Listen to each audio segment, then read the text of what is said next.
And he has won spares in stage acting, screen acting, and even voice acting. I can say he's acting. Good morning, welcome, Andrew Adote. How are you doing? Good morning, sir. It's good to be here. No, that's the voice. that's the James L. Jones voice, right?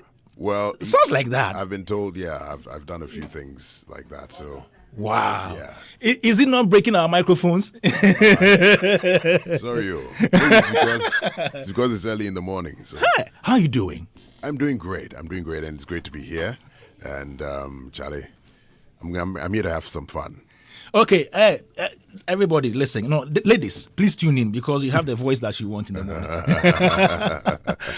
For how long have you been acting? Okay, so professionally, I've been doing it since 2008. But I started a couple of years earlier.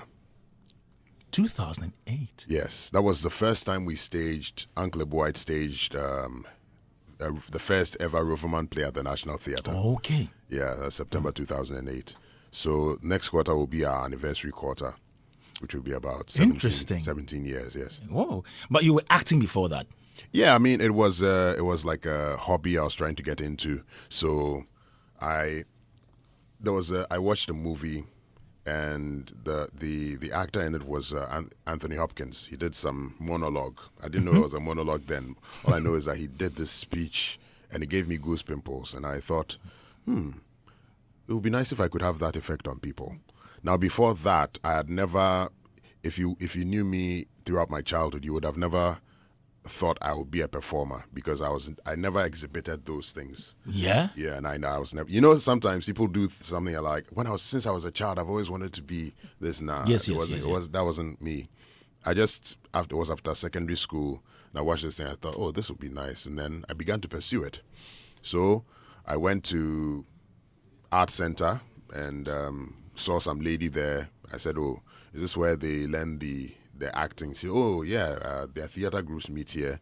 As a matter of fact, I am a part of a theater group, so you can wait with me. When the rest of the people come, you can join us. Yeah, it was almost like the things started falling into place to lead me down this path. So the rest of the members came. I introduced myself, and then I joined them. There was a Fiancra Playhouse drama group, you know, and then that's when I began getting into stage acting and the rules, the do's and don'ts, projection, and all those things you have to do. Yeah. Then I met Uncle Ebo White shortly after that, but I introduced myself as an illustrator. Okay. So because you were an illustrator. Yes. What is that? That I draw, like basically you draw cartoons and characters and things like that. So I went to see him, and I said, oh, I do this stuff. I showed it to him. And, you know, he just looked at it and, okay, all right. Because he was running the Rover Report monthly magazine. Yeah. So I thought I could have an opportunity to draw for him then. And that's how I started working as an illustrator for Uncle Ebo White. By then, he hadn't made it known he wanted to start Roverman. So I had done some work for him for a while, and then one day he asked me, what else do you do apart from this? By that time, I had already started working with the theater group at the art center. Yeah. So what else do you do? I said, oh, I'm with a theater group at the art center. He said, okay, I'm working on something. When I'm ready, I'll call you. That was Roverman. So when he was ready, he called me in, and then the rest is history. Yeah. So since then, you've been with him? Yes. I've spent a majority of the last decade plus either in rehearsals or on stage performing. Is it like a contract with him? No. It's basically, I'm just a guy who discovered he had this passion, and then I found this man whose vision lined up with what I loved to do. So it was basically me finding something I loved to do, and then somebody who gave me the platform when nobody knew who I was or cared, to give me the opportunity to develop and you know, grow my skill, my passion, and everything. So it wasn't a contract thing. I mean, you find something you love doing, you're doing it before you realize years have gone by, and you know, you are who you are. So yeah, that's basically how it turned out. How many plays have you done with Roverman? With Roverman, I think probably 54 or 55 thereabout. Yeah. Yeah, but and then in recent times, I began to branch out a little. So I've been working with George Quay, Nashoko. So we did Run for Your Wife, The Detective Calls, The Gods Are Not to Blame. Yeah. Yeah, and then shortly afterwards, recently, I did Honeymoon Hotel with Shirley. Yeah. Shirley from Palmas and Africa Arts Network. Okay, so now you work with other companies as well. Yeah, I do. I move between because the thing is, you grow up in a home, basically. Your father teaches you a whole bunch of things. And then one day you grow up and you realize you want to go out and put what he's taught you to the test. So when these opportunities came up, it was an opportunity for me to go out there and see if everything I've learned over the years has stuck. And yeah, I think it's gone well so far. Are you planning on maybe also establishing your own production company? I plan on doing so, but for now, I see the next area I want to conquer, in quote, is writing and directing. Good. So establishing a production house, of course that will be in the future. But for now, what I'm seeing is I would like to get into developing a skill of writing, see if my creativity on stage will translate into writing, because of how I create characters and put the characters together and all that and create a narrative that I use to perform. I've been wondering if I can use that as an advantage when it comes to writing. So I've been writing some things small here and there. Oh, okay. Yeah. Things that have come out already, been performed? No. Just not yet. Things I put on my phone. All right. So nothing suitable for the public yet. Yes. Are there mentors or role models that inspired you on this journey? Of course. The number one would be Uncle Ebo White. White, of course. Yeah, he's the one who really taught me. He opened my eyes to the fact that, in Ghana, we have this issue. We have this unhealthy relationship with mediocrity. And he said something. He said there's this saying that he really hates to hear. It is "Nipa beye bi wambeye nina," which translates into, we all came to do some of it, but we don't have to do all of it. So, in other words, you don't have to be all you don't have to do all you are capable of doing. You don't have to achieve all that you are capable of achieving or be all that you are capable of being. Just do something small and leave the rest for someone else. And that consciousness that don't ever be satisfied. Don't ever rest on your oars. Don't relax because you've got some small praise, And his life also bears that out. The man is in his 70s and he still writes and produces a play every quarter. So he's living that example for us to see. He's not slowing down. He's not, kind of relaxing. No, he's always on point. He's always directing. He's always sharp, and it's very inspiring. Yeah. What would you say is that play that shot you into the limelight? A role you played in a play that shot you out? I can't put my finger on one play because the project came. It was I don't think there has been one thing that has pushed me so far out there. Okay. It's been a gradual process, play after play, project after project that has, both on stage and on screen. Because when we did the Beasts of No Nation, a lot of people thought, hey, Andrew, you've made it, blah, blah, blah. But I basically just went back to my life after that.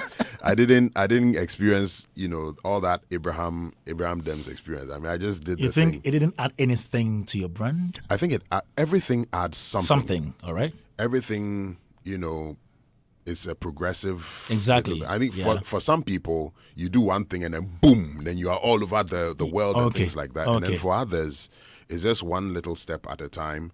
You do, so my first play with Roman, my 10th play, each play I do, you gain a bit more popularity, you gain a bit more experience and skill.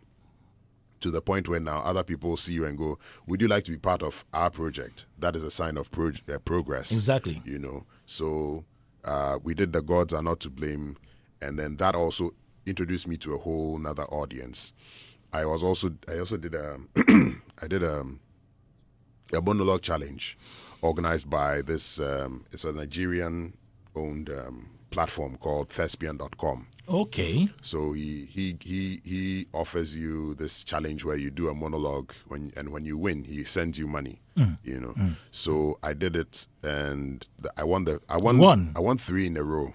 Oh. Yeah, I won three of those in a row, and each time he sent me 500,000 naira, which is no, the numbers are big in naira. Yeah, let's convert to currencies. The number is big in naira, but in cedis it's around 7K there, which is not bad for one. For one. Okay. So I won like 3 in a row, and that opened me up to a whole new fan base of Nigerian followers. Interesting. Yeah.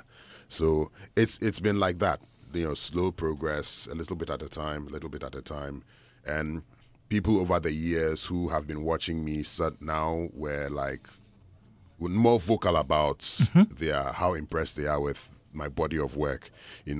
Socrates Safo recently went on radio. He's Socrates. Pardon? He doesn't have the S. Socrates. Safo. Yes. Socrates. He threw the S away. Apologies, sir. So, one of our most honored entertainment pundits, Socrates Safo, went on radio. I didn't expect to hear that. He said he, in his opinion, I'm the best actor, one of the best actors in the world. And I was like, hey, that's. No, you don't believe? I believe he's. I don't think it is in my interest to believe things like that. I don't. I think mindset is very important. And truly, honestly speaking, nobody knows beyond Ghana who knows me, even beyond Accra who knows who I am. I shot a movie with Calibos. Calibos was in it. We went deep into the mountains somewhere to shoot in some village somewhere. And the kids heard that Calibos was around. Okay. And before we realized, the wall, all the kids in the neighborhood had come to sit on the walls. Wow. They were peering through the gates just to catch a glimpse of Calibos. And so he had to come out, wave at them, yay! Then they all shouted, yay! And once they were satisfied, they went about their business so we could shoot. So until I get to levels like that, I don't think I have gotten anywhere yet. You don't think you are known out there? I don't think so. Why aren't you known? I think, like I said, everything is progressive. Okay. I can't tell you the number of times people have walked up to me and said, "We love your work. Oh, you are amazing. Can we take pictures with you?" Then I ask what my name is, and they don't know my name. But they know you. They know my face. Know the face. But they don't watched know. Your play. They've watched the play, and they really enjoy. They don't know my name, and they don't follow me on social media. But they love my work. That's the weird place I'm in, and it has happened so many times. They walk up to me, "Oh, you're amazing." Now I ask, so what? Just as an experience, I just ask what my name is. Then I go like, do you follow me on social media? Then now they awkwardly pick up their phones and say, "Oh, sorry, what's your name?" Then they follow me. So it's a weird place to be in. But ultimately, I don't think I get my friends tell me, "Look, you are big, you're out there," but I don't see that just yet. I think I have quite a ways to go for that to happen. But I do have a lot of respect in the industry. I have a name that carries a lot of respect in the industry. When Shirley and Africa Arts Network called me directly to come and be part of Honeymoon Hotel, that leads some credence to the fact that I'm doing something right. But as far as numbers, because now, if with a lot of the producers, it's business. So yeah, you are good, you are talented, but can you bring in the numbers? Can you bring people into the auditorium? And I don't think I've gotten that level of command yet. Do you think it's about time maybe you became more intentional in pushing the brand in terms of publicity? Absolutely.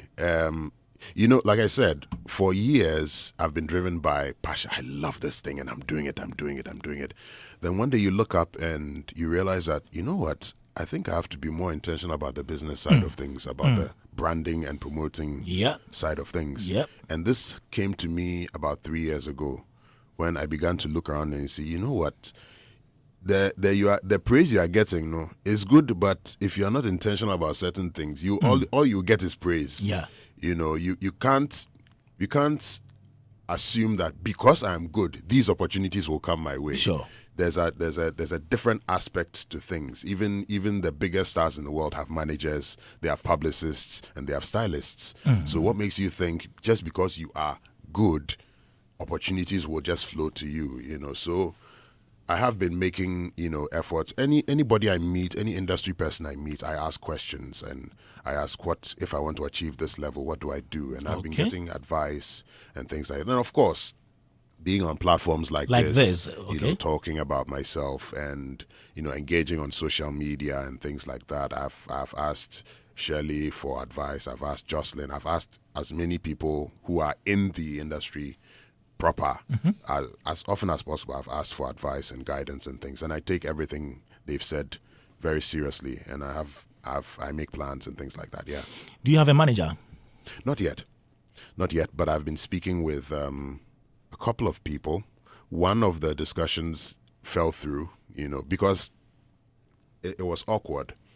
You're coming in to take over things, to take over my negotiations and things with people I already have relationships with, because I've already worked with a lot of the film directors. Exactly. And I have a rapport with most of them. So what are you coming to do? Are you coming to now come in and now come between us and say, you know what, and you can't speak to Andrew now. Andrew now charges it. It felt a bit awkward. So that fell through because we couldn't agree on that dynamic.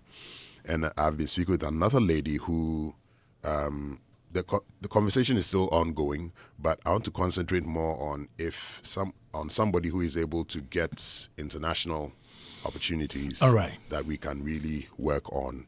So I'm still in discussions with her, and it seems fruitful. We'll see what happens. You earlier mentioned the Nigerian gig that you had. Have you performed in Nigeria before? No, I have not. Not at all? Not at all. I have not had any not opportunities. Not for stage, not for screen? No.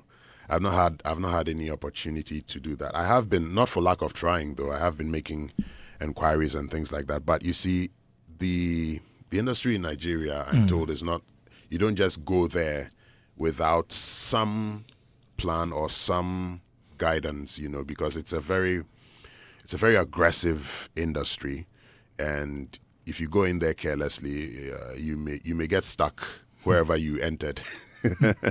At least if you are going in there, you need to go there with some level of credibility and some level of respect. They have to see you as, okay, this guy, we need to take him seriously. Otherwise, how you enter is how you get treated. And it's not a bad thing. They are doing their thing. They are hustling. So you have to enter and make sure, Charlie, you hold your own. So it's been I've worked with a director, one of the fastest rising directors in Nigeria, a young guy but doing great work. He came to Ghana, and he's the one I worked with Calibos on that project on. He came to Ghana to shoot that thing. So I communicate with him occasionally. He's very busy. So anytime I get it, I tell him, Charlie, I'll be coming.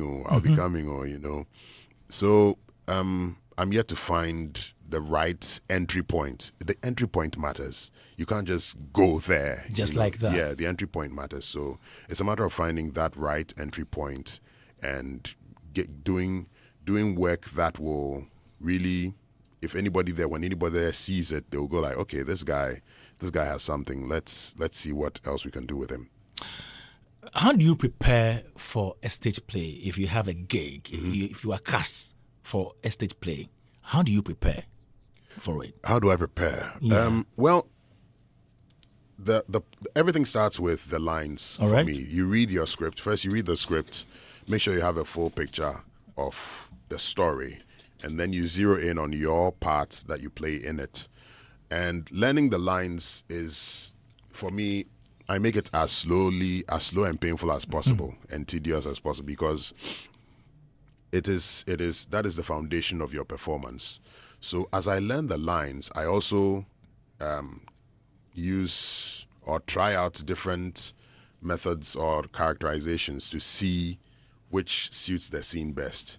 So as I memorize, maybe I'll memorize one line, then I'll add another one, then I'll go from line 1 to line 2. Okay, I've memorized that. So it'll follow till I'm at the end of the page, and then I'll leave it, go listen to some music or something, and then come back to that same page again and start from the top. Hey. So by that time, you'd have done something, so your memory would have been a bit fuzzy. So once you come back to that same page again, you'd have forgotten one or two things. You go over it again until you remember, until you are sure that the line is so stuck in your mind, you don't, even if you try to forget, you won't forget. And then you move on to the next page. Then you do that. Wow. And then you start from the first page. You do that process. Then you start from the first page and you do the second page before you move on to the next one. So it is true you guys memorize everything and deliver verbatim? You memorize as often as possible. You memorize, you do verbatim. There are all the pages? Yeah, all the pages. All the pages. There's a play. I'll be on stage with Image Bureau, George Kwe and Nashako, which called Death and the King's Horseman. Yeah. And it's one of my most difficult plays that I've ever done, because the lines not only are plenty, but the English that they use for it in the play is crazy. So I have to use these methods, because in Roverman they train you not to use prompters. So I don't like working with prompters. It distracts me because of how I've been trained in the play, in performing on stage. So I have to go the extra mile to do that. For instance, there's a portion of the play I'm going to recite to you. The character is about to undergo this ritual suicide, but it is an honor to undergo that in that culture, because the king has died and he's the king's horseman and he has to follow the king into the afterlife. So as the king has gone, everybody is excited because the horseman is about to follow his king into the afterlife. So he does some tunon and gets some young girl. He says as his last act of this thing, he wants a young lady to caress him and all that. So they marry off this young girl to him. And after he has done his thing with the girl, he comes out of the tent and then he gives the rag. There's a rag that shows if the girl was a virgin or not. Okay. So he hands the rag to the market queen. Then he goes, "Take it. It is no mere virgin stain, but the union of life and the seeds of passage. My final flow. The last of this flesh is now intermingled with the promise of new life. All is prepared." Then he hears the drums. That sounds like it is. Then it's almost time. So he hears the drums and he goes, "Listen. Ah, yes, all is prepared. The king's dog has been killed. The king's favorite horse is about to follow his master. My brother chiefs know their task and perform it well." Then he turns to the new bride and goes, "Our marriage is not yet wholly fulfilled. When earth and passage wed, the consummation is complete only when there are grains of earth on the eyelids of passage. Stay with me till then." This is the kind of English you have to memorize. So it makes it more difficult because you don't speak English that normally. So it makes the memorization very difficult because your normal speech is not like that. So I spent hours just memorizing, and this is almost a full page, uninterrupted. Wow. It's just him talking. There are other things he says till the end. All right, you're still listening to Daybreak Hitz 103.9 FM. We're having a chat with Andrew Adote, who is a stage actor, screen actor, and voice actor. What do you do when you forget your lines? It's only happened to me twice. Only twice? Yes. This man. It's only happened to me twice that I forgot my lines on stage. The first time it happened was in a Roverman play. Yeah. And we had performed the play a number of times before. So when I forgot the line, I was so upset with myself that I forgot the line that I, instead of moving on to the next stage, I insisted on staying there and trying to remember the line. Allah. I was on stage with Kabute Okanse. The title was "Make Me a Woman Tonight," and I'd forgotten that, and I couldn't believe Miampa, I'm reading the line. So I was like, I tried to go back and remember the line, and I couldn't remember. So eventually, I had to give up and move on. So at that moment, do you say certain things? Do you just do off cuff? Yeah, there are things that you do, but that line, for some reason, that line had disappeared. You need to bring it. Yes, and I could have just moved on. It wouldn't have worried the story, but it upset me, so I decided to go back and see. And Kabute was gracious enough to maneuver along with me. But when I realized I forget that, I just said the next line, and he continued from there because he knew Charlie. And then the second time, it was with Image Bureau, George Quay. Okay. It was a Detective Calls. Yeah. A Detective Calls is also a very word-heavy play. So I used the method that I showed you to memorize my lines. And I took it very seriously. And then one of the shows, George decides he's going to introduce sound effects. We hadn't rehearsed with sound effects or anything. So I deliver a line, and it's a dramatic line. And I deliver the line, and then I pause for dramatic effect and then continue. So I deliver the line, I turn, and George introduces a sound effect, goes boom, doom, doom, and that totally rattles. Oh my God.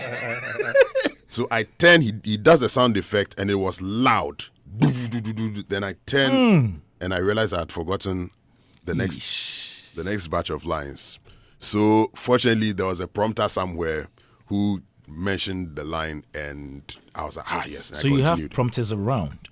There was a prompter around. That I did not want to depend on the prompter. So I was very upset with George that he forced me to depend on the prompter. But I went to, I said, George, you really made it. He said, oh, don't worry, it was fine. But we didn't see it. No, nobody saw it. Yeah. Nobody saw it. Because we didn't know the original plan. So we will not see it. Yes.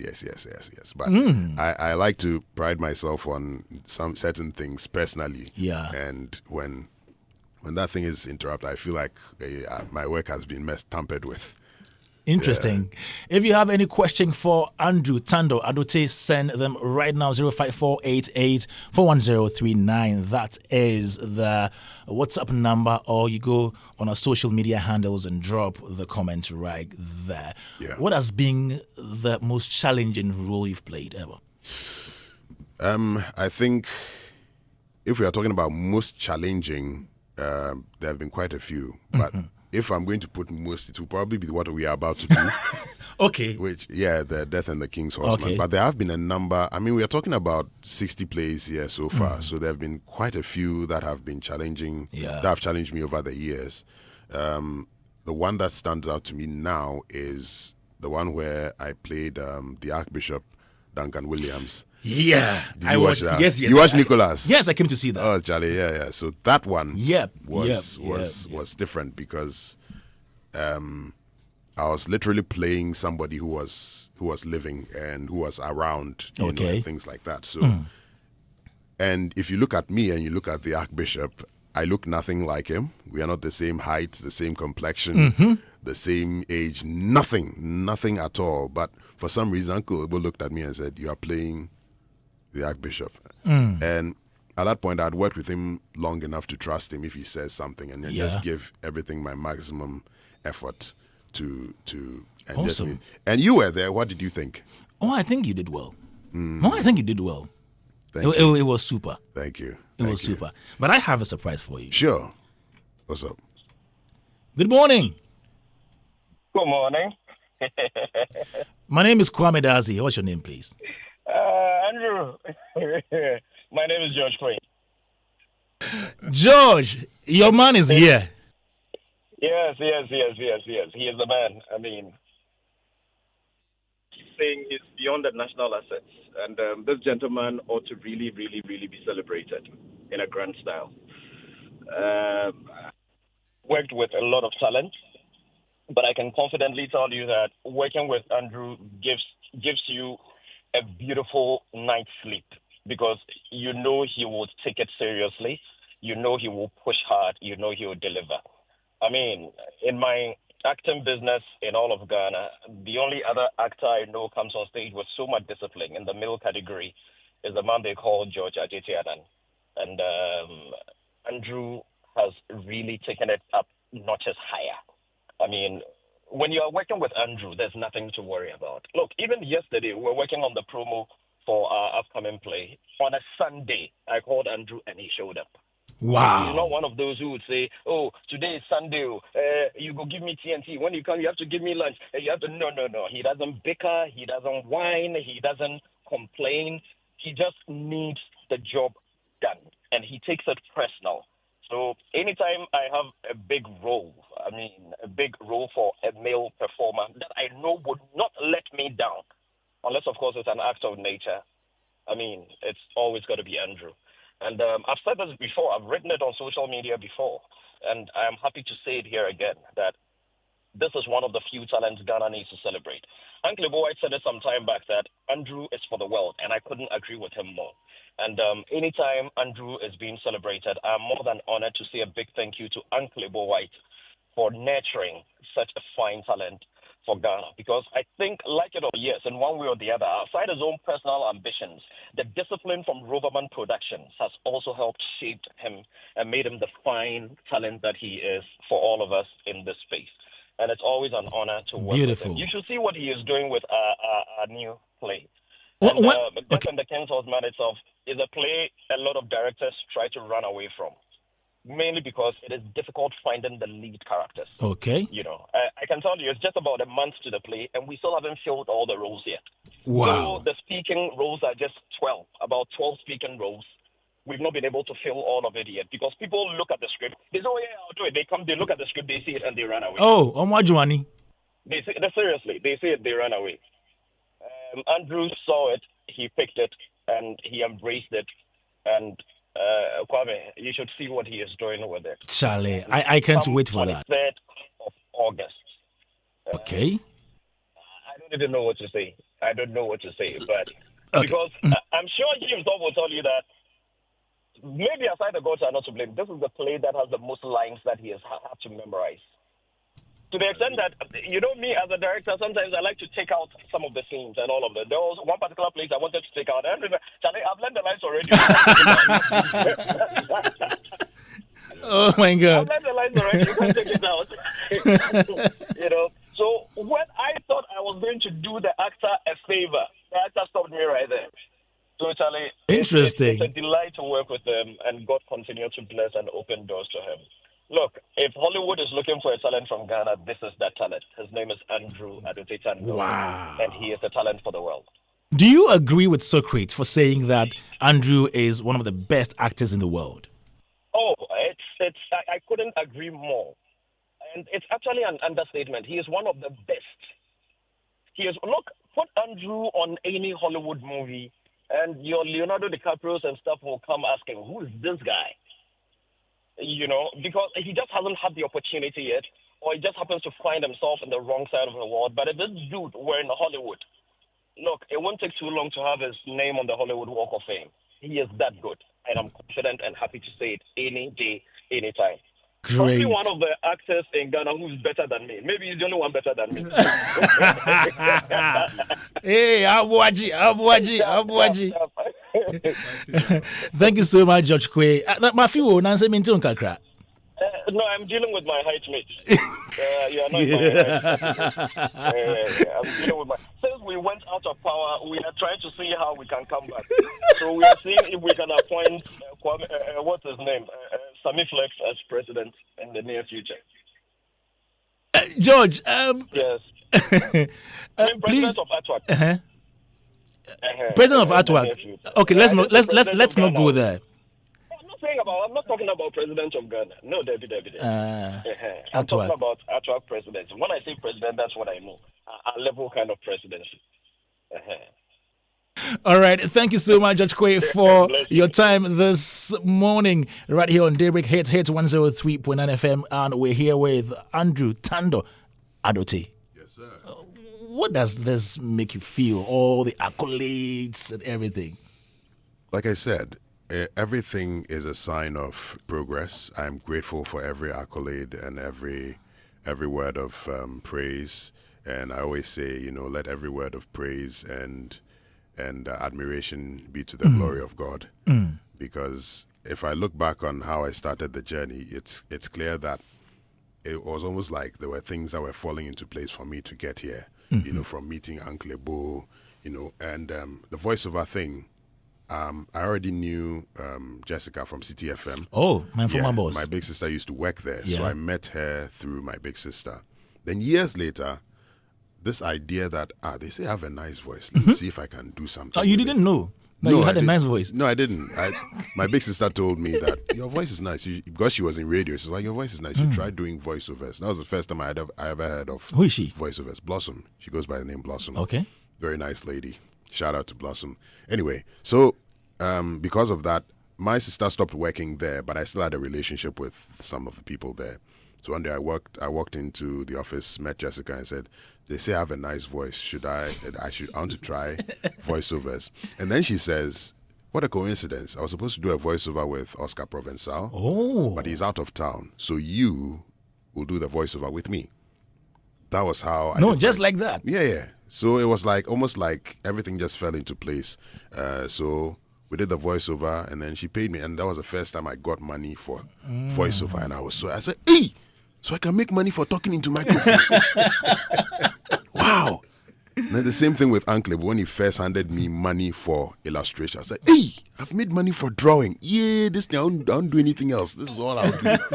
That kind of thing. So, and then the same thing with the acting as well. I got paid for acting. I was like, hey, so I can get paid for this thing that I love doing so much. Oh, me and this job. Yeah, you could die.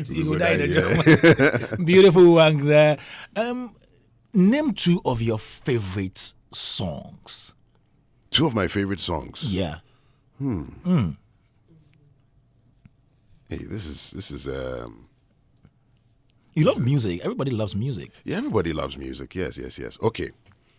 There's one song that really excites me. All right. And anytime I listen to it, I imagine myself where I want to be. Okay. And it's a very upbeat song. It's King Paluta's Yahete.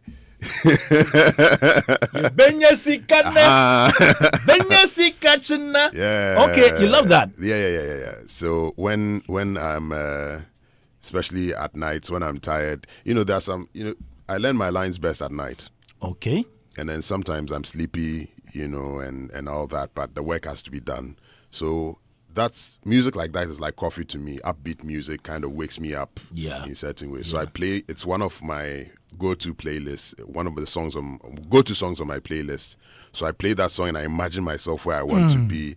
Then all of a sudden I'm hopping up and down and I'm like, yeah, Charlie, film, that kind of thing. Beautiful. And the second one? Second one, again another hype song, a song that it's the Socrates anthem, the anthem, the anthem. Oh. And because I'm also a Tema boy, that song really. I see. Yeah. So those two songs, Charlie. Okay, fantastic. Are you ready? All right, so that's Andrew Adote's favorite, one of them, Yahete by King Paluta. I imagine myself in a private jet when I play this. Oh yeah. I go all the way. I push it. And I could see you jamming along and vibing and singing along. Beautiful song right there. Yeah. And the second one is Anthem. Yes. Sarkodie. Are you ready? Let's go.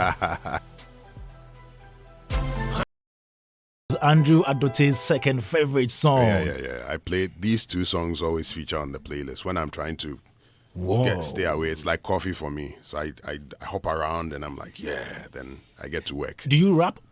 No, I don't. I'm not the lyricist, I'm not the type. Do you sing?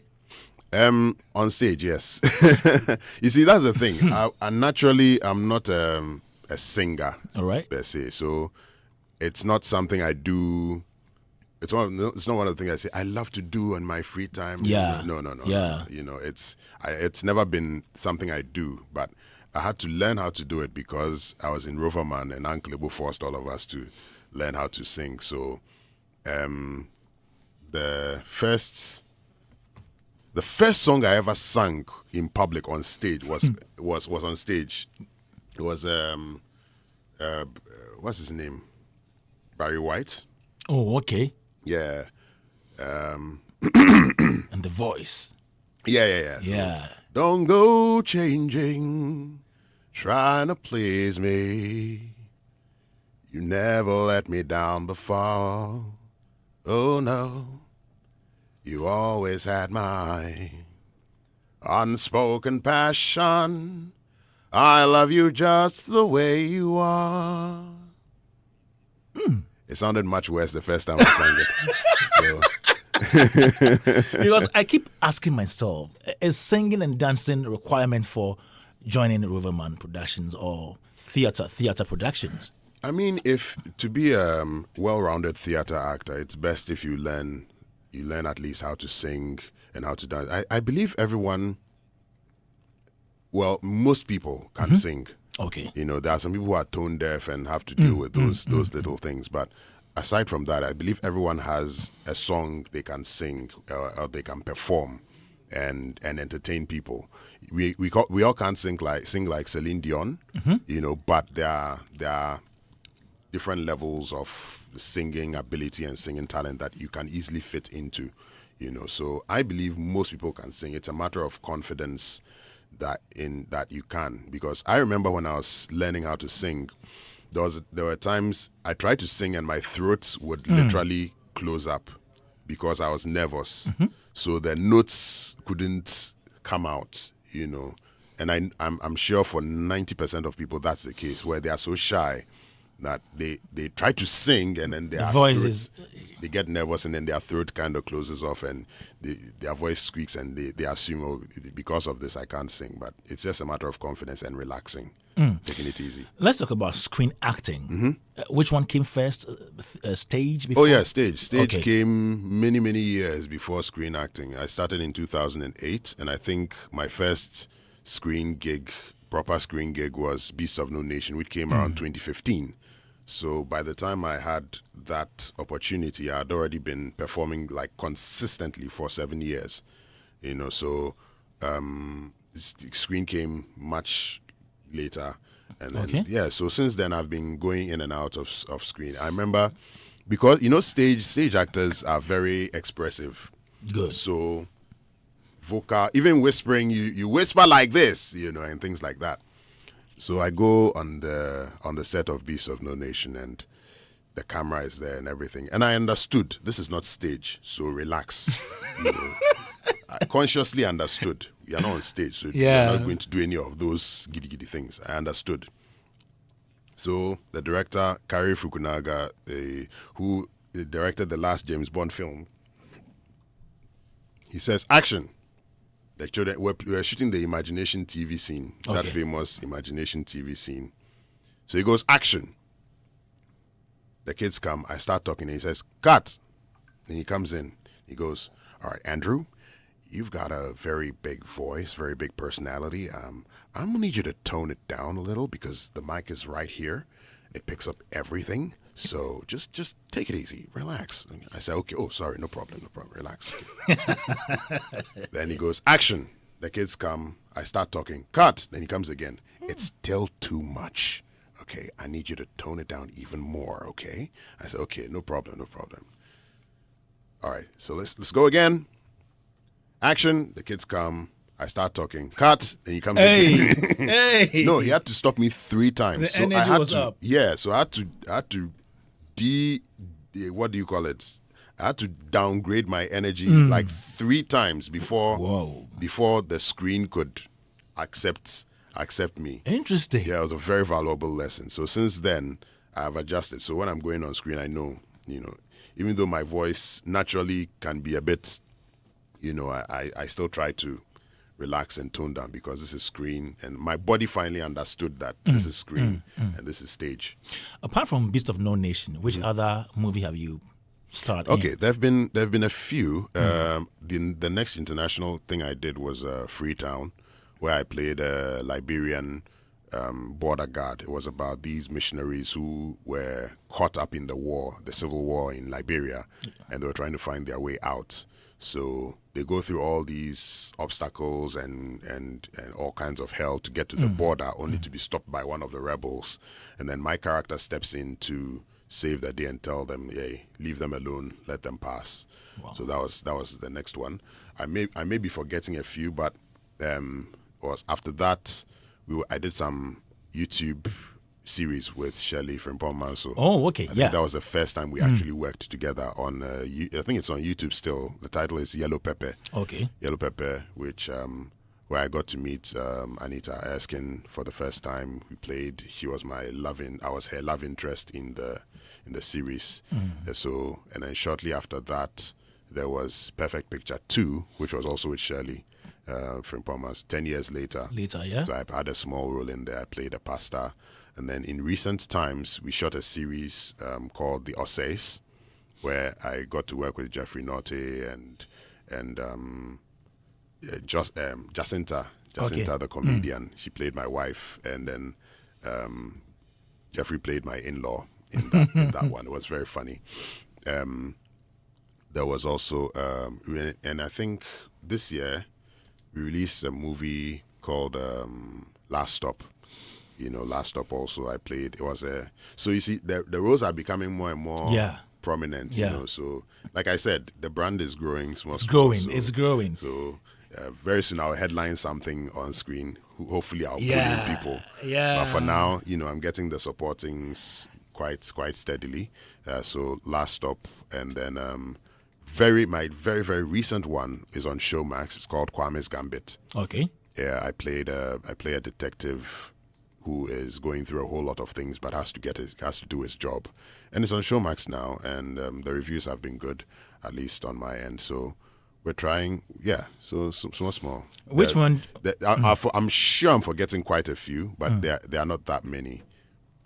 So between screen acting and stage, which one do you enjoy doing more?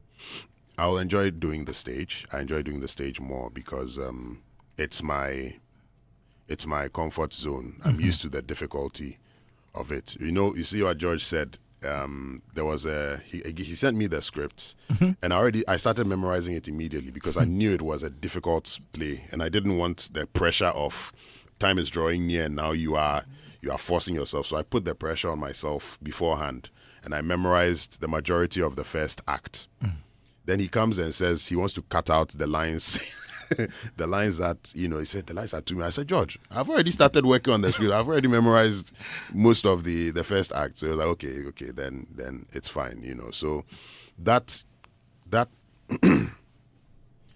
resilience, that getting used to difficult things, the mental toughness, the work ethic and things. Stage, if you do it right, it keeps that part of you alive. So when you go on screen, you're able to carry that work ethic with you. So when I get a movie script, I try to get the lines ahead of time. I rehearse the characterization and everything just like I would on stage. So I apply the same principles that I use for stage, for screen. If you don't take care, if the screen spoils you, what happens is you get your script, if you make a mistake, you see you get cut and then but if you're able to learn as though you won't get that opportunity, as though you get only one chance to do one take, your output is far better, because stage is literally one take from beginning to end. Yeah. That is stage.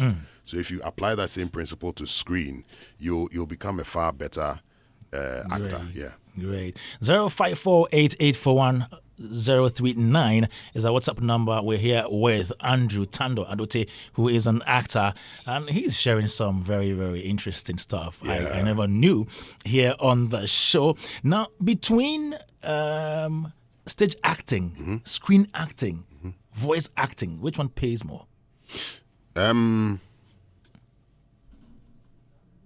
For now, I think in the last year or two, I think stage has taken the lead. Yeah.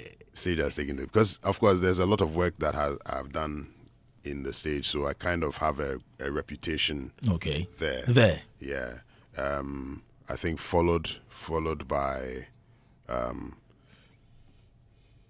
stage has been more regular, so I can quantify that. Quantify that. Okay. Screen comes. Screen wants to be regular, but it's not there yet. Voiceovers also like that. It's like that. It feels like I'm kind of stuck in a particular fee range because of one or two things that go on in the system.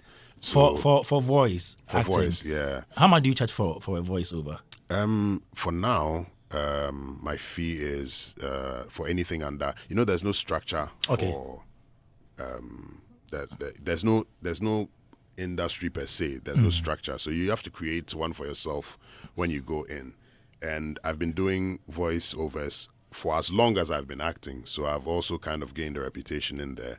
So let's say anything under 60 seconds, I charge about 3,000. Okay, for under that. 60 seconds. Under 60 seconds. Then, and if it goes higher than 60 seconds, then we negotiate. We find it because I can't do 3,000 for every 1 minute because the other 5 minutes will be like 30,000 cedis. Oh. But I hear it's still too low. I've been told. And I've been thinking. I was like, okay, all right. yeah. But this has been me trying to feel my way around on my own. Yeah. And testing the market and seeing what I'm capable of. Maybe if I have somebody from the other side I can work with to see if it can be more rewarding. Sure. It will be great. But for now, this is where I have gotten to on my own. Great. And you can't I know you can't go to those heights on your own. So hey, if there's anyone who has any more insights into the system, I do great work. So hey, holla at me. Let's see if we can do some proper business. Exactly. What's the highest amount of fee you've charged for a stage production or play? I haven't. You see, like I said, there's no system either for stage. So that it's not like everything is standardized. Okay. I've gotten offers that I have accepted. So Is it all right to be saying this on the radio? Okay, to me it is all right. I'm a newsmaker, so to me it's all right. I don't know if the bloggers will pick it up and twist it in some way. Oh, don't worry about that. You're okay. But yeah, I can say the highest offer so far. Yeah. Has for let's say how many shows did we do this year? No, not this year. For a particular season. Oh, okay. Oh, okay. And I'll be of course I'll be adjusting everything upwards in the coming year. But just to give, and this is based on the work I've put in, the reputation I've gained over the years, and all that. So, for I think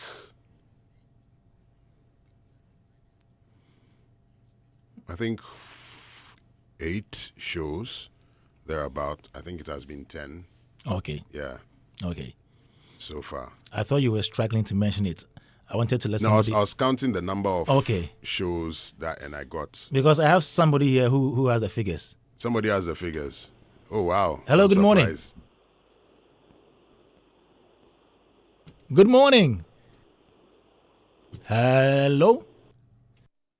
It appears we lost him there. Somebody has your figures. Somebody has my figures. Yes. So I just wanted him to say it so we can. Hey. Wow. Okay, before I go back to him, let me bring in Martinez Kaswa Simon. Okay, he's on. Okay. Good morning.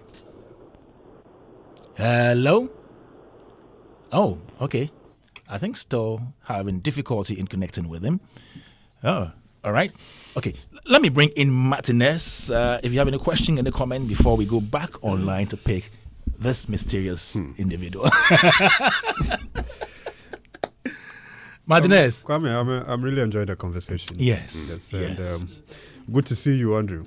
Good to see you too, sir. Yes, I've monitored you from afar.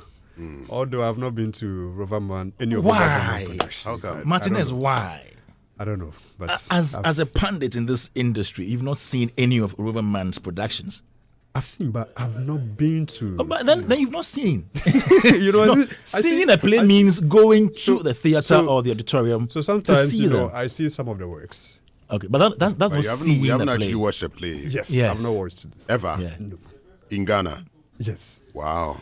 Okay. Martinez, you Interesting, but are lying. I have watched a detective play. Which one is that? George Quay's play? George Quay's You play. watched it, as in you saw it. I came. And So then that you've means been you've seen there. the I was there. Yeah. But I'm talking about Roverman. Roverman. Okay. Yes, I mean Roverman production. I have not, No, you been need there to. You need before. to. You need to. But then I watched you when you performed on that night to George Quay. Okay. Okay. Yes. Beautiful. So, I really enjoyed your performance. Thank you. Yes, and Thank even where I was seated, almost everyone around me at the time was just talking about you. So, meaning that they have been patronizing your works, going to Uncle Ebo's, And I like your honesty. I mean, some of the things you've said, very, very insightful, and you're very open. I mean, like, I see how you are open to, greatness, both from various angles with your opinions and all of that, because in as much as you are doing so well, you are still letting us understand the realities of the game. And so far, that's a sign of, a hero. For George Quay to come in and, give you that accolade. I mean, that's a huge recognition. Yeah. Working with Shirley as well, and even with Uncle Ebo. Recently we've been talking about how the theater is booming. I mean, as compared to some few years ago. Now it's energized. Yeah. With the likes of Fifi Coleman and Josh Quay.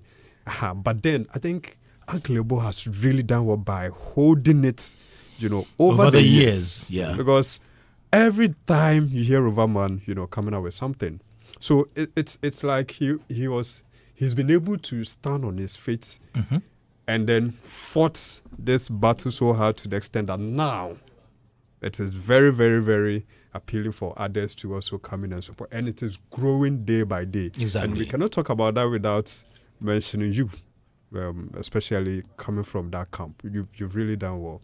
And Beast of No Nation, I mean, that's historic. Yeah. Yes. And so your profile, your CV, your portfolio is very, very huge. I can understand that your concentration or your strength is at a stage. Yeah, but like I said, in an effort to grow the brand, I'm trying to do more work on screen and all that, because I realized that the stage community, as compared to the screen community, whether it's TV or whatever, it's a bit different. Yes. So, and Kwame, for me, I respect every stage actor so much. Not to say I don't respect, screen actors. Acting is not easy because you have to put yourself into the character. And Charlie, that transition will be easy. So I respect them. But then when it comes to stage, it takes a lot, mentally. You have to be very, very tough, especially when people are seated watching you just, doing your thing on stage. So for someone to rise to that level, we really need to commend and then celebrate you so much. Working with Shirley, Uncle Ebo, George Quay, how has the experience been so far with each of them? I would say Shirley and Uncle Ebo are fairly similar. Okay. Yes. Of course, he used to be a lot like her in the early days, but he's found a way to get you to do what you have to do without resorting to putting fire. Let me put it that way. So what you mean by a lot of hair means like he was wild? Yes. Okay. In the early days, there was fire. There was fire, but he's found a way to still get you to do what he wants you to do without really putting that fire. I mean, he adjusts, and adapts over time. So he's found a way to get things done without necessarily exerting that kind of energy. So I think they are fairly similar. They're pushing you to do what you have to do, that kind of thing.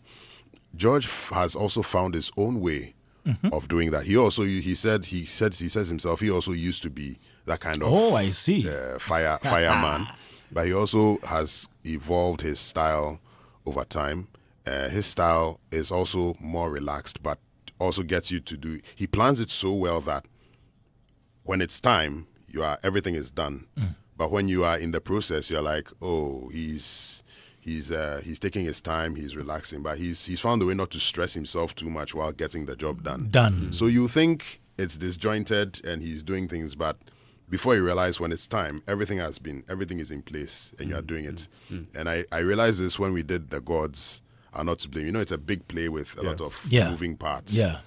I was wondering, hey, how are we going to do all these? Because with the time we rehearsed, the number of hours, I'm like, but before we realized, when everything came together, it came, all the parts fit together. So they're all very unique in their own ways. Okay. Let me go on the phone lines and come back to you. We have our friend on the line now. Good morning.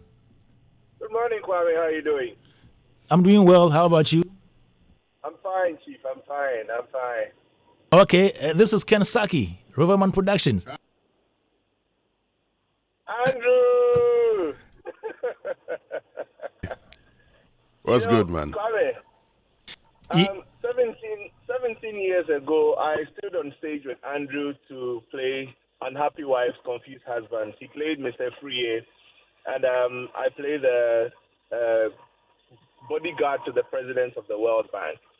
And I think that was the beginning of an industry, or the revamping of an industry. 17 years down the line, I can say that Andrew has been one of the most phenomenal people that I have ever had the pleasure to be on stage with. I mean, beyond Unhappy Wives, we've gone on to play in other plays, Caught in the Act. He played Jojo Ronaldo in, I've even forgotten the title of the play, but, in every role, Andrew comes with so much freshness. You cannot play below par when you're on stage with Andrew, because he comes back with something that will blow your mind, actually. I remember when he played a role called Adepa in Gamesman Play. And this guy, you'd have to hold yourself from laughing on stage, but you also have to be on top of your game, because if you don't do that, then you do yawa, you understand? And I call him a lot of names. We call him Maestro, call him Jollof. I call him Robocop, half man, half amazing. Andrew has been phenomenal. Solid personality in the industry that we are. And I'm grateful that, first off, I'm grateful that he's getting this kind of attention. He deserves it and more.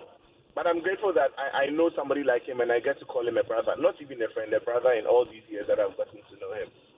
You've spoken about his professional side. What is his personal relation with people? Andrew, he can be very silly when he wants to be, and I say that without apologies. But if you see him for the first time, you think that this guy is so stuck up. I think, look, you should ask him about the time he worked in the bank and how he fell sick and couldn't go back because that wasn't his calling. But Andrew's a very friendly guy. He's nice. He likes jollof a lot, and he used to drink Milo, chocolate drink. He likes that thing. I don't know if he stopped drinking it or not, but Andrew's a very funny guy. He's a very friendly guy. He's someone you can always go to, and you can always throw jabs at him. We had this clique, him, myself, a few other guys, and our late brother KY. Who, Charlie, we could throw anything against each other and it will be fine, And anytime we are on stage, we could throw anything at him. When you are playing against people like Andrew and KY, be prepared for anything because they are going to throw it back at you, And our lives transcended beyond the stage. He was a brother. He still is a brother, and a very friendly, funny one at that. Wow. Yeah. Okay, thank you so much, Ken Saki, for your time this morning. Thanks for your kind words. Great. All righty. So, wow, that's your brother there. Yeah, Kensaki. Charlie. We've been through a whole lot of. No, you went into banking. No, I this is before theater and everything, and I'd gotten to that point where you say you have to start, making money and see where you find your feet in the world. So my aunts got me this opportunity at Standard Chartered, and I went there as a clerk. It was fine. It was boring and all, but I got a paycheck and it was fun. It was nice, but I don't know whether it was. I couldn't put my finger on it, but I kept falling ill. Oh. Yeah, I kept falling ill and staying home. And it wasn't deliberate. I would get these tummy aches and things, and I didn't know where exactly. Was it the food I was eating there or something? I didn't know. But one day I stayed home, and they sent me a letter that it's okay, you stay home, don't come back. Yeah, they sent me a message that it's okay. Yeah. So that left me with no other option but to, I went on an exchange program and then came back and then made the decision to go into the arts. The one in Malaysia? Full-time. Yes. Okay. Yes, I went on an exchange program, and to this day I say, I don't know whether it was the experience of traveling out of Ghana, being on my own for the very first time. I don't know what it was, but when I came back, and my internship was at the National Art Gallery of Malaysia, and this was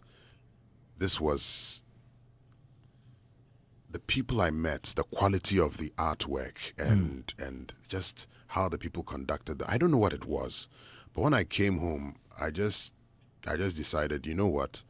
There are these things that have been lying dormant in me for a long time. I am going to pursue all of them. So that is how I went to, when I decided to go into acting, my mind kind of became attuned to anything that had to do with that. So I heard this commercial on radio that said they would teach you a crash course in acting, and they'll charge you a certain amount. So I got the money, and I was looking for that particular organization. When I passed by the National Theatre, I was literally standing on the steps, wanting to see where I should go next. And I saw this veteran actor coming. You see, this is when I say God kind of starts ordering your steps. Yes. So I see the veteran actor, and something tells me I should ask him what he thinks about that thing. So I went up to him and said, "Hello, sir. Good afternoon. I heard this thing on the radio. They said they'll teach me acting. They'll give me a crash course in acting, this. I heard it on the radio. What do you think?" And he goes, "Forget about those people. Go to the art center and join a theater group." Which actor was that? I've forgotten his name. Okay. But he's no longer active. I think he's grown a bit old, yeah. But he had big eyes. I remember he had big eyes. He's a slim man, dark skinned. He has big eyes. That's what I remember about him. He said, "Forget about that. Go to the art center and join a theater group." So I walked from National Theatre. I walked to the art center, and that's where I met the girl I told you about, who also said, "Oh, I'm part of a theater group. I'm early. Wait with me. When the rest of them come, you can join us." And that's how it started. Beautiful. Yeah. Wow. Adam mentioned to me. Please comment. Any question, comment? Oh, all I'll say is he's an amazing actor. He is. I behind the scenes, we were talking about him. He's fantastic. I mean, when it comes to, I've acted before. But go on YouTube, check Chronicles of Campus. The one you did was in school. Abu school. Chronicles of was that Campus acting? Life. That's not acting. No, it's what? The one you it's did jogging. No, the one you did in that thing, was it acting? It's jogging. Hey, so, 2nd August. I appreciate. When I see an actor, I've been there before. And he's fantastic. His gestures, how he's able to be in character. That it's amazing, and I really appreciate the fact that he's seen the need to, be able to reinforce or go for a new set of markets to add up to what he has already. Yeah. Because, I mean, the brand has been built in there. The ability to reinforce it with the other market further enhances, I mean, his brand personality. And definitely it will lead to other opportunities among others. So I think it's a good move. It's a good step. He needs to pursue it. Awesome. Martinez, Yes, the final one from you then. Andrew, I want to find out, as an actor, which Ghanaian movie is your best movie so far? That I've been in? No. Among the movies you've watched, which one did you enjoy? I mean, like, your top among them. Doing one or several or... No. Like, let's say all the movies you've watched so Ghanaian far. movies. Ghanaian movies. That I've Ghanaian watched. production that you've watched. Which one did you enjoy so much? Okay. All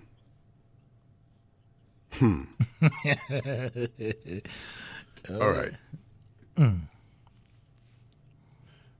The one that jumps out to me that I watched and I was impressed with I went to the cinema to watch. I was impressed with the cinematography and I was like, oh, this is impressive.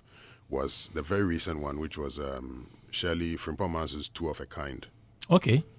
Yeah, I remember watching, and I know the cameraman who did it. Okay. So I remember saying, I was like, hey, Charlie, the thing you saw, because I'm now been familiar with the technical side, I know what it takes to achieve certain shots, and I was very impressed with what I saw there. There are others that I haven't had the opportunity to see, so I can't speak on. But Two of a Kind is good. For some reason, there was an Inspector Bediako movie that one I watched when I was a kid. That still stays with me. Okay. That was when Dr. Brew Riverson Jr. was active. He played the detective. Oscar Provençal played another role in there. And there was this huge stunt that they did where someone jumped off the National Theatre roof, and there was and as a child seeing that, I remember going, "Wow, this is awesome." Okay, so you had an inspiration from there, and I've never forgotten that movie. I think it was is it Tiger of Mwamba or something? It was that good. There was David Dontor, Dr. Brew Riverson, Oscar Provençal. The three of them were in that movie, and it blew my mind. As a boy, it blew my mind. So, because I'm in a bit of a sport, I'm sure there were others that I saw. Yeah. But for my childhood, it was that movie, and in most recent times, it's Two of a Kind. So, what do you think we can learn from it?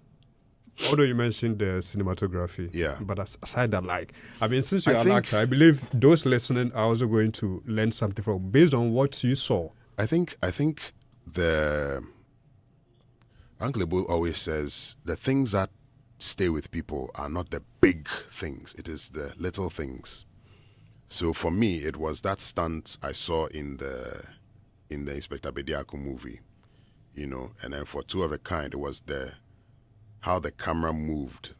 You see, excellence doesn't have to be huge. It doesn't have to be explosive. There's just one little thing that you will do that stays with people forever, and I think in our rush to produce and make profit and things, sometimes we lose sight of those little things, those little details that make a work of art unique and stand out. So we go for the mass-produced, formulaic kind of thing. But I think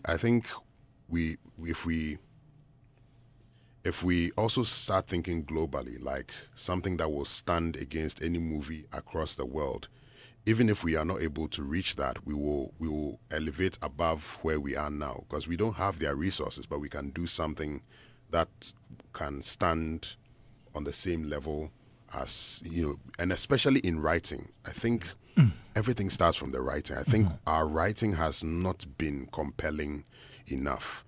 Because if the writing is good, if the story is good, people will forgive the lapses maybe in cinematography and all that because you gripped them with the story. So I think we need to tell more unique, more interesting stories. Awesome. All right, thank you. Okay, thank you very much. Some comments right here. This one from Bina Cherish, and says director taking some credits as well. Love the fact that he's near with details and research everything before approaching. Andrew is indeed an asset to the world voice-over champion. Let us tell him now, Andrew Adote, you have a nice, amazing voice. Okay, this is from Bina Cherish, and this second one is from Sketch, Beard and Brush. Good guy in all stages. This one says, good morning, Kwame. This is Ni Adote, the second from Nungwa. Tell Andrew he's making Ghana proud. God bless him. Andrew, your final words before we say goodbye to our listeners. The best is yet to come. I'm grateful to God for how far I have come. But it still feels like I'm just getting started and it's only the beginning. So watch this space. Lovely. We are watching the space, and I'm very sure everybody right here is also going to do their best to support this brand, the brand. Thank you. Andrew Tando Adote. Yes, Thanks sir. so much for coming. My pleasure. All right. So you just heard that chat with Andrew Tando Adote, who is an actor, voice-over actor as well, here on Daybreak Hitz 103.9 FM. And we have... This is Hitz.